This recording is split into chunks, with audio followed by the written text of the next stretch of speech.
ఇప్పుడు నేను చెప్పేటటువంటి ఈ 5 విషయాలు ఎవరితో చెప్పకండి.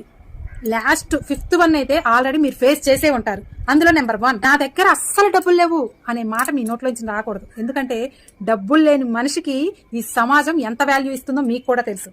కాబట్టి ఆ మాట మీ నోటి నుంచి రానివ్వకండి. అండ్ నెంబర్ 2, ఇంట్లో జరిగిన గొడవల్ని బయట చెప్పకండి. ఎందుకంటే వీడికి ఇంట్లోనే వాల్యూ లేదు, ఇంకా మనమేంటి వాడికి వాల్యూ ఇచ్చేది అని తీసి అవతల పడేస్తారు మిమ్మల్ని. కాబట్టి ఇంట్లో జరిగిన గొడవల్ని బయట పొక్కకండి. అండ్ నెంబర్ 3, ప్రతి ఒక్కరికి కూడా మీ బాధల్ని షేర్ చేయకండి. ఎందుకంటే అందరికీ మీ బాధలు అర్థం కావు. పైగా దాన్ని కామెడీగా చేసి అందరికి ప్రచారం చేస్తూ ఉంటారు. అవసరమా? వాళ్ళు తీర్చకపోగా మనం చులకనైపోతాం.